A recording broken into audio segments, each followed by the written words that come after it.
Former President Donald Trump is due in federal court on Miami on Tuesday after he was indicted on 37 federal criminal charges. Those charges relate to top secret documents kept at his Mar-a-Lago home after he left the White House. For a closer look at this case and what is next, Robin Nunn, a trial attorney and legal analyst, joins us.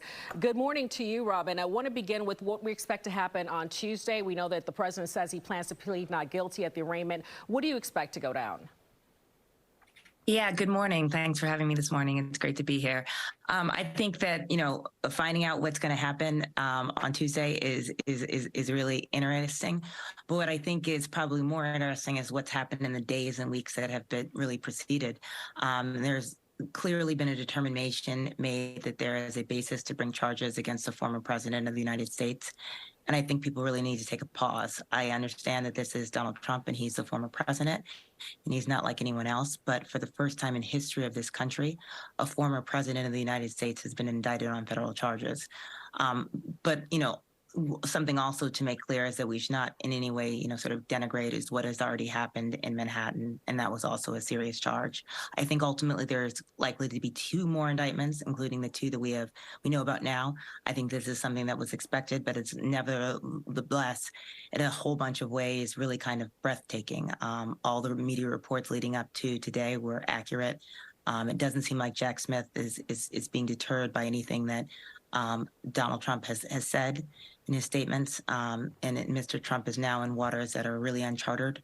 And there may be attempts to delay, but the federal court system handles those attempts, and this is the matter that will ultimately be put before a jury unless he decides he wants to try to cut some sort of deal. Hey, Robin, give people an idea. So what will happen Tuesday? Is the former president placed under arrest? Is he fingerprinted? Is he booked? How does that work in the courtroom when they actually present these charges for him and he enters his plea? Yeah, so the process of an indictment is a very formal and a normal process after the indictment is the arraignment process, and he'll be brought to the court, and that will be the first time that he will be, formally presented with the formal charges that have been laid out.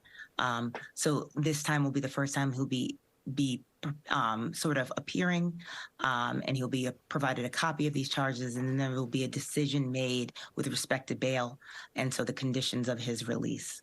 And Robin, you mentioned how he has already facing charges in New York. We know that there's still issues in Georgia. How do those cases, the criminal charges, particularly in New York, how does it play into the federal charges that the former president now faces? So you can think of the New York, charges as sort of perhaps a dry run. He has been arraigned in New York, and the trial is being set for March as of now. That'll be March 2024. We know that the New York case, the New York District Attorney's Office is slated for trial then. We don't know which will go first. Is it going to be this case coming up in Florida? Is it going to be the New York case? Or is it going to possibly be the case coming out of Georgia?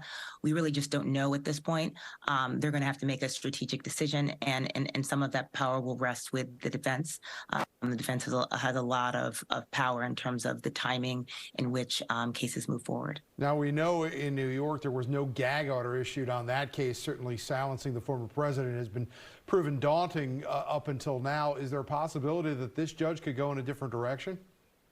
Yeah, there really is. There's a lot of interest in this particular judge.